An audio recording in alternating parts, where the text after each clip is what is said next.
বন্ধুরা, good morning. কেমন আছো সবাই? আশা করি সবাই খুব ভালো আছো, আর আমিও ভালো আছি। আর আজকেও সেম সকালবেলা থেকে ব্লগটা শুরু করিনি, একটু বেলা থেকেই ব্লগটা শুরু করেছি। তো এই যে দেখো, আমাদের এই বাগানে এসেছি। কি খুঁজতে জানো? ওই ঘেটকুল পাতা বলে না, অনেকে ঘেটকুল পাতা বলে, আবার অনেকে অম্বলবেড়ে পাতা বলে, আবার অনেকে খাড়কুল পাতা বলে।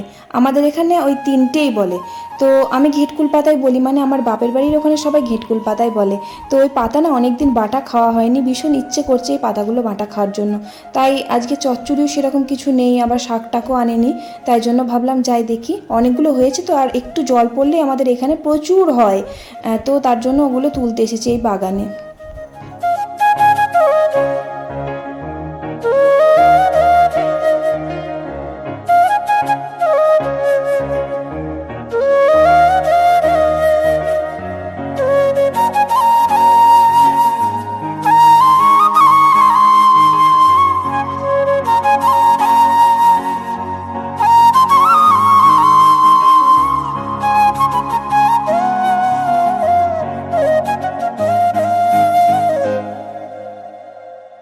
ওই ঘেটকুল পাতাগুলো তুলে নিয়ে এসে চলে এলাম। এই যে ভাতটা বসাতে হবে।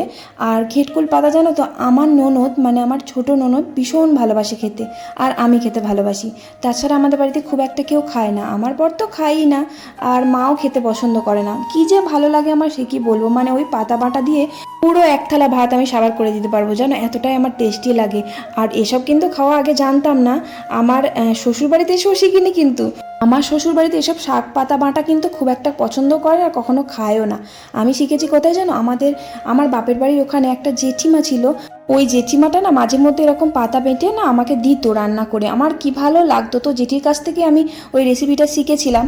তো প্রথম ট্রাই করেছিলাম আমার শ্বশুরবাড়িতে, যেহেতু বাপের বাড়িতে খুব একটা রান্না করতাম না, করতাম ঠিকই, কিন্তু আমাদের ওখানে ওই পাতাগুলো খুব একটা পাওয়া যেত না।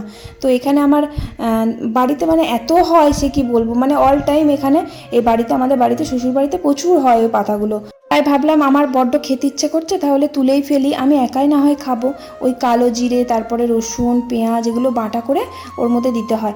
আর পাতাটা ভালো করে ফুটিয়ে জলটা ফেলে দিতে হয়। ভালো করে রান্না না করতে পারলে না আবার গলা ধরে। আমি যেভাবেই ভালো করে রান্না করি না কেন, গলা কিন্তু আমার ধরে না, কিন্তু বাড়িতে সবার গলা ধরে কেন জানি না। সবাই বলে যে খেয়ে গলা ধরেছে। তো তার জন্য সবাই খুব একটা পছন্দ করে না। আমি কিন্তু খাই, আমার কিন্তু কখনোই গলা ধরে না। আসলে আমি লেবু দিয়ে খাই, সবাই কিন্তু লেবু দিয়ে খায়, আমার কিন্তু কখনোই গলা ধরেনি। বেশ একটু ভালো করে রান্না করতে হবে। আমি তো জলটা ভাপিয়ে ফেলে দিই, কিন্তু অনেকে জানো জলটা ভাপিয়ে ফেলেই না, মানে ওই পাতাগুলো সিদ্ধ করে জলটা অনেকে ফেলে না, মানে পাতাটা কড়াইয়ে নেড়ে নেয়, নেড়ে নিয়ে পুরো ডাইরেক্ট একদম বেটে নেয় শিলেতেই, সব কিছু রসুন কালো জিরে সব কিছু দিয়ে। আমি মোটামুটি বাটাবাটিগুলো খুব ভালোবাসি খেতে, যেমন পটল বাটা, শিম বাটা। তো আমার একজন সাবস্ক্রাইবার বোন আমার কাছ থেকে ওই যে সিম বাটাটা শিখেছে, মানে আমি একবার রেসিপি বানিয়েছিলাম সিম বাটার, একটা শর্ট ভিডিও দিয়েছিলাম। তো ওই বোনটা বানিয়েছিল, একবার আমাকে কমেন্ট করে বলেছিল যে দিদিভাই সিম বাটাটা আমার খুব ভালো লেগেছে, তোমার কাছ থেকে রেসিপিটা নেওয়া। তো যাই হোক, সিম বাটাটাও আমি কিন্তু এখানে এসেই শিখেছি। সিম বাটাটা আমার বাপের বাড়ি, ওখানে সিম যে আবার বাটে সেটাও জানতাম না। সিম বাটাটা আমার ননদ শিখিয়েছিল। তো ভালোই লাগে খেতে ওটা। আর পটল বাটা, তারপরে কাঁচা কলার খোলা বাটে জানো, কাঁচা কলার খোলাও বাটে, বেশ খুব সুন্দর টেস্টি হয় ওটা, আবার দারুণ খেতে হয়। যাই হোক, আমার বাটাবাটি জিনিসগুলো খুব ভালো লাগে খেতে। আবার মানও বাটে জানো, মান বাটাটা কিন্তু আমার ভয় লাগে খেতে, যেহেতু আমি মান খেতে পারি না, মান খেলে আমার ভীষণ গলা ধরে। তো মান বাটাটা আমি কখনো খাইনি, আমার বড় ননদ মাঝে মধ্যে বানায়, খুব ভালোবাসি উনি খেতে। তো এই যে দেখো, এই যে পাতাগুলো তুলে নিয়ে আসলাম, তুলে নিয়ে আসার পর মা বলল যে দেখো অনেকগুলো কুমড়ো শাক হয়েছে বাড়িতে। আমাদের বাড়ির পাশে যে জায়গাটুকু আছে, মানে আমার জেঠু শ্বশুরের যে জায়গাটা, সেই জায়গাতে না একটা বেল গাছ আছে অনেক বড়। তো বেল গাছের ডালপালাগুলো কেটে ফেলছে, আর ওই বেল গাছের গোড়াতেই এই কুমড়ো শাকগুলো হয়েছিল। তো তার জন্য জেঠু বলেছে যে এই কুমড়ো শাকগুলো পেরে খেয়ে নিতে, কারণ ডালপালাগুলো ধরো বেল গাছের প্রচুর কাঁটা থাকে, ওই ডালপালাগুলো এই গাছে পড়ে সব নষ্ট হয়ে যাবে। আর এমনিতে বাড়িতে সবাই কিন্তু কুমড়ো শাকটা পছন্দ করে, তাই জন্য বলছিল নষ্ট হবে শুধু শুধু, আজকে তুলে রান্না করে ফেলো। তাই ওই যে পাতাগুলো যে তুলে ফেললাম, ওগুলো আর রান্না করব না, কারণ কত রকমের করবো বলো তো। এই যে কুমড়োর ডাঁটা হবে, আবার কুমড়োর ডাঁটার মধ্যে কয়েকটা ফুল ছিল, ওই ফুলগুলো বড়া ভাজতে হবে। তাই ভাবছি পাতাটা থাক, কালকে বাটা করব। করব। তো তার জন্য রেখে দিলাম, আজকে আর হবে না, কি আর করা যাবে বলো। তো রোজ রোজই সেই কুমড়ো শাক মানে এত খাওয়া হয়েছে, এবার খুবই বেশি খাওয়া হয়েছে। বাড়িতে যেহেতু হয়েছে, কিনে কিন্তু আমরা খাই না, কারণ আমাদের বাড়িতেই শাক হয়, কুমড়ো শাক। সে তো তোলা তোমাদের দেখিয়েছি আমাদের বাড়িতে কত হয়েছে। তো যাই হোক, তারপরে দেখো ভাতটাও এদিকে হয়ে গেছে। তোমাদের দাদাভাইয়ের জন্য এই যে ভাত, ফ্যানে ফ্যানে ভাত একটু তুলে দিলাম, দিয়ে ভাতের ফ্যানটা ঝরিয়ে দিলাম। আমার বরমশাই যে ফ্যানে ফ্যানে ভাত কি করে খায় কে জানে, মানে আমরা খেতে পারি না জানো। ফ্যানে ভাত ভালোবাসি, মানে ফ্যান দিয়ে আমরা খাই, কিন্তু কেমন বলো তো, ভাতটা ঝরে যাবে, তারপরে ভাতের মধ্যে ফ্যান দিয়ে খেতে ইচ্ছা করে, কিন্তু ওই যে তোলা ভাতটা আমার একটুও ভালো লাগে না। কিন্তু তোমাদের দাদাভাই বলে যে ওই ফ্যানে ভাতটাই বেশি স্বাদ লাগে, মিষ্টি লাগে, ওই পরে ফ্যান ঝরিয়ে ভাতে ফ্যান দিলে পছন্দ করে না খেতে। তো যে যাই যেটা ভালোবাসে আর কি। আমি অত ভালোবাসি না ফ্যানে ফ্যানে ভাত, কেমন শক্ত শক্ত হয়ে যায়, ভালো লাগে না খেতে। তো যাই হোক, তারপরে ফ্যানটা ঝরিয়ে দিলাম। তারপর এই যে দেখো কুমড়োর ফুলের বড়াগুলোই ভাজবো। তো একজন কমেন্ট করেছে যে তোমরা রোজ রোজ বড়া ভাজা খাও, খেতে পারো, রোজ রোজ ভালো না খাওয়া। ঠিকই বলেছো জানো, রোজ রোজ বড়া ভাজা কিন্তু খাওয়া ভালো না, কিন্তু কাকে কি বলবো বলো তো। এবার শুধু শুধু আলু সিদ্ধ দিয়ে ভাত ভালো লাগে না, আবার টাইমও থাকে না, দেরি করে ভাত বসানো হয়ে যায় কাজের চাপে, যে একটা তরকারি করে নেবো। আলু সিদ্ধ দিয়ে ভাত কার ভালো লাগে বলো তো, যে একটু তরকারি করলে পারে আবার খেতে ভালো লাগে। তাই জন্য রোজ রোজ আমাদের তেলে ভাজা করি। তেলে ভাজাটা খাওয়া ঠিক না, তো রোজ রোজই খাওয়া হয়ে যায়, সত্যি করে তাই খাওয়া ঠিক না রোজ রোজ। আবার কিছু না কিছু না ভেজে দিলে আবার কারো ভাত খাওয়া হবে না, তার জন্যই ভাজতে হয় জানো। তো যাই হোক, তারপরে এই যে দেখো কুমড়োর ফুলের বড়াগুলো সব ভেজে নিলাম।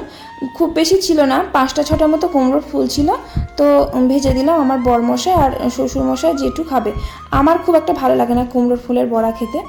তারপর ওই যে কুমড়োর ফুলের বড়াটা নামিয়ে দিয়ে আমি ছোটো সোনাকে খাইয়ে দিলাম, ওর খিদে পেয়ে যাচ্ছে, বেলা হয়ে গেছে তো। আর এই যে দেখো কুমড়োর ডাঁটাগুলো কেটে নিয়েছি। সব কুমড়োর ডাঁটা কাটতেও কিন্তু খুব সময় লাগে, কারণ একটা একটা করে খোসা ছাড়াতে হয়, খোসা না ছাড়িয়ে তো রান্না করা যাবে না।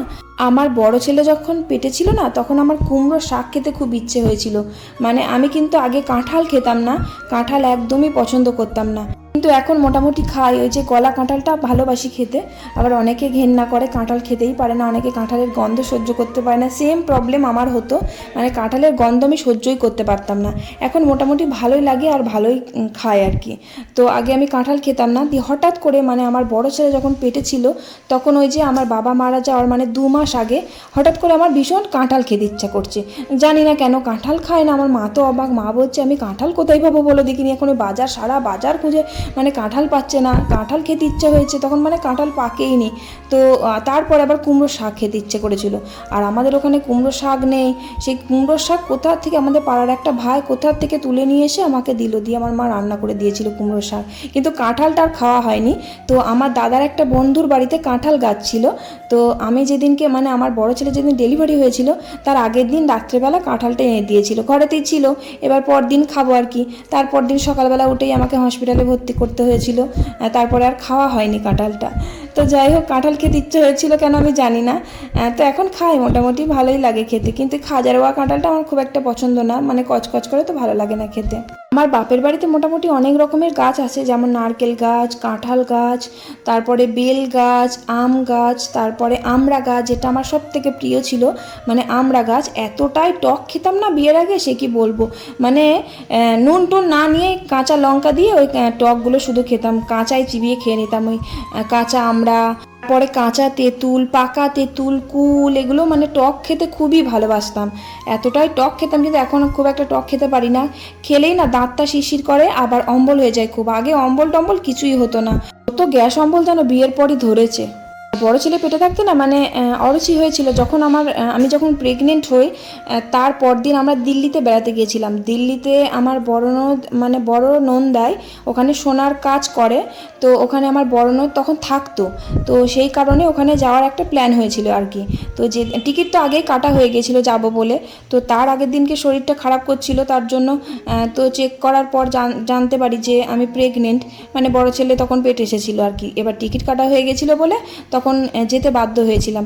সে গিয়ে যেন কী শাস্তি পেয়েছি আমি ওখানে গিয়ে, সেই সময় এত অরুচি হয়েছে, ওখানে গিয়ে একটা কিছু খেতে পারিনি, আবার কোথাও গিয়ে ঘুরতে পারিনি। সে মানে সবাই রেগেও যাচ্ছে। এবার ঘুরতে গিয়ে ওখানে আমি শুধু গিয়েছিলাম ইন্ডিয়া গেটে, দিল্লিতে ইন্ডিয়া গেটে গেছিলাম, আর ওখানে অক্ষরধাম মন্দির আছে দিল্লিতে, ওখানে গেছিলাম, আর ওখানে চিড়িয়াখানা দেখতে গেছিলাম। তো ওখানে তাজমহল, যে আগ্রা, দিল্লি থেকে আগ্রা তাজমহল দেখতে যাওয়ার কথা সবাই বলেছিল, কিন্তু যেতে পারিনি। আমার খুব অসুস্থ লাগছিল, শরীর এত খারাপ করছিল, আমি এক পা ফেলে হাঁটতে পারছিলাম না, মানে এতটাই অরুচি হয়েছিল, শুধু বমি আর বমি হয়ে যেত আমার বড় ছেলে পেটে আসাতে। তো ওটা 10-15 দিন মতো ছিল। এবার আমি ওখানে 10-15 দিন মতোই ছিলাম ওই দিল্লিতে। তারপরে ফিরে এসে তারপর আর কোনো সমস্যাই হয়নি, মানে বাড়িতে এসে যেন হাঁপ ছেড়ে বাঁচছি। সেই দিল্লিতে গিয়ে না ওখানে একটা মানে সবুজ কিছু দেখতে পাচ্ছি না, একটা গাছপালা নেই, চারিদিকে যাচ্ছি। আর সেই কি বলবো, দেরাদুন চাল বলে না, ওখানে সব ওই চালের ভাতই খায় জানো, দেরাদুন বাসমতি চাল। ওখানে মানে আমাদের এখানকার মতো চাল পাওয়া যায় না জানো, ওখানে ওই চালের ভাতই সবাই খায়। সে কেমন খুব গন্ধ লাগতো, মানে নাকে সহ্য করতে পারতাম না ওই চালটা। এখন ভালোবাসি ঠিকই, কিন্তু তখন খেতে পারতাম না। তো বাড়ি এসে যখন বেশ গাছপালা দেখতে পাচ্ছি, সবুজ জিনিস দেখতে পাচ্ছি, আর আমাদের এই চালের ভাত, বাড়ি এসে মানে তৃপ্তি করে ভাত খেয়ে আমি শান্তি পেয়েছিলাম। তারপর আমার কোনো সমস্যা হয়নি। কিন্তু ছোট ছেলেতেও প্রচুর ভুগেছি, মানে যবে থেকে আমার পেটে এসেছে ছোট ছেলে, তবে থেকে নিয়ে একদম ডেলিভারির দিন অবধি আমার পুরো অরুচি ছিল। না মাছ খেতে পারতাম, না মাংস, না ডিম, কোনোটাই খেতে পারতাম না। আর বিশেষ করে আস্তে আস্তে গন্ধ লাগতো ওই মাংসতে, মানে খেতেই পারতাম না, খুবই ঘেন্না লাগতো। আর সারা দিন মানে শুয়ে থাকতাম, যে কোনো খাবার দেখলে গাটা ঘুলিয়ে উঠতো শুধু।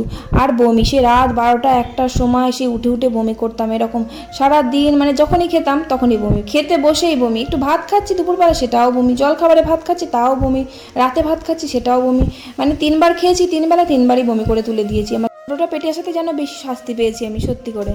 মানে আমি তো তখন ভাবলাম যে যা, আমি হয়তো আর মাছ মাংস ডিম খেতেই পারবো না, এতটাই অরুচি এসে গেছিলো, এতটাই ঘেন্না ধরে গিয়েছিলো। এবার মানুষের প্রেগনেন্ট যারা হয় তাদের কতদিন অরুচি থাকে বলো তো?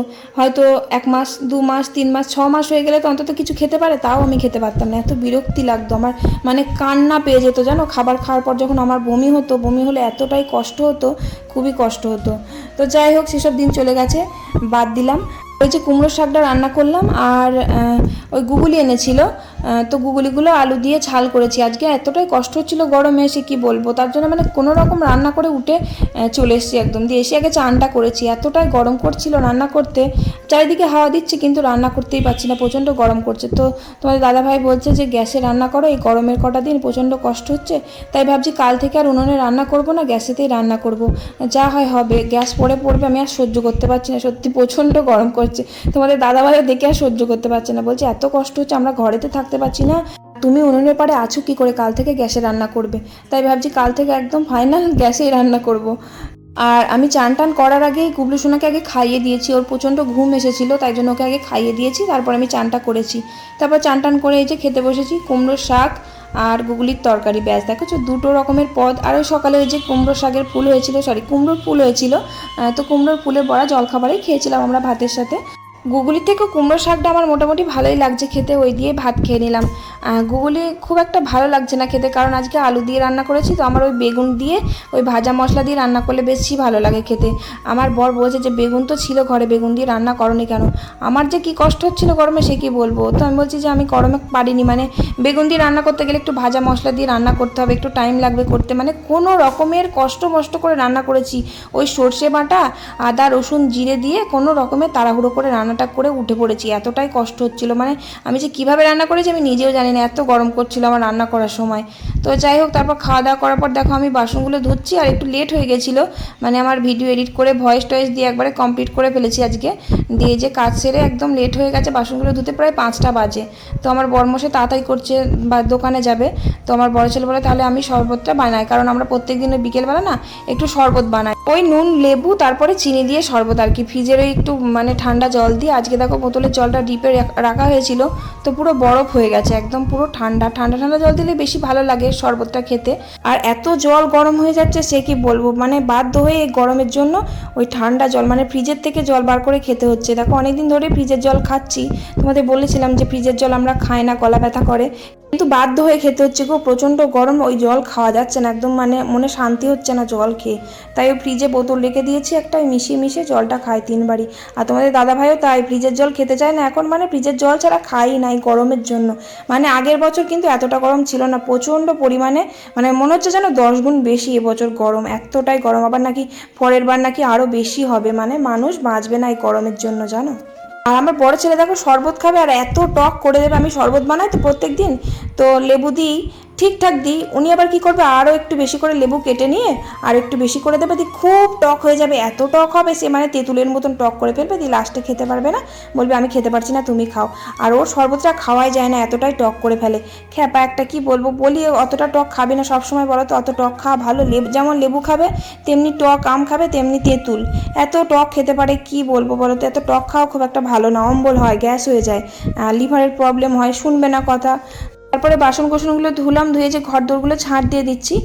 আর আমার বড় ননদের মেয়ে আর এই যে আমার ছেলে খেলা করছে এখানে। আর আমার ছেলে মানে ওকে লাঠি দিয়ে মারার চেষ্টা করছে আর কি, একটা লাঠি নিয়েছে হাতে, মানে তাক পেলেই ওকে আর কি দুম করে দেবে পিটিয়ে। হ্যাঁ, ও ওরকমই ছেলে জানো, মানে এত মার খুঁটে কি বলবো, সে মানে ওকে বেশি মারে, আমার ওই বড় ননদের ছোটো মেয়েটাকে খুব বেশি মারে। ওকে দেখলেই সেই মানে একটা লাঠি হোক যাই হোক নিয়ে মারতে যাবে আর কি। তারপরে এই যে দেখো সন্ধে হয়ে গেছে, সন্ধেবেলা সন্ধে দিয়ে দিলাম। আবার রাত্রের জন্য খাবার আমাকে রেডি করতে হবে। আর ছোটো ছোটো আলুগুলো কেটে নিচ্ছি, আলু চচ্চড়ি করব, কারণ রাত্রেবেলা আমরা বেশিরভাগই দিনই আলু চচ্চড়ি করি, তা না হলে যেদিন পান্তা ভাত থাকে সেদিনকে করি না, তরকারি থাকে সেই দিয়ে খাই, বা একটু চপ টপ নিয়ে আসি, দিয়ে ওই দিয়ে আলু সিদ্ধ দিয়ে মেখে খেয়ে নিই। আর ভালো লাগে না গরমকালে। তোমাদের দাদাভাইও বলছে রাত্রে আর মানে কিছু করতে হবে না, রুটি খাই ধরো, তো রুটি আমি যদি বানিয়ে দিই, বলে যে রুটি বানাতে হবে না, আমি মুড়ি খেয়ে নেবো আলু চচ্চড়ি দিয়ে। তাই এই যে ছোটো ছোটো আলুগুলো কেটে নিচ্ছি, আলু চচ্চড়ি করবো। এখনও কুচো আলুগুলো রয়েছে জানো, অনেকগুলোই আলু রয়েছে, থাকছে না, পচে যাচ্ছে, গরমটা কম, বড় আলুগুলোও পচে যাচ্ছে, কত আলু যে পচে গেল, আবার এই ছোটো ছোটো আলুগুলো নষ্ট হয়ে যাচ্ছে, কি করব, পচে গেলেও তো কিছু করার নেই। এই আলু চচ্চড়ি মুড়ি তোমাদের দাদা ভাই খাবে, আর বেশি করেই তরকারিটা করব, আমরাও খাবো, ভাত হবে, মা নিচে ভাতটা বসিয়ে দিয়েছে, আমি আবার গুবলু শোনার জন্য উপরে ওই আতপ চালের ভাত বসিয়েছি। মা একটু বাজারে গেছিলো, তো আমি ভাবলাম আলু চচ্চড়ি আর রুটি হোক বা পরোটা বানায়। তো মা ওই যে বাজারে গেছিলো, বাজার থেকে এসে মা বললো আজকে রুটি খাবো না, আমি ভাত খাবো, ভাত বসাচ্ছি নিচে।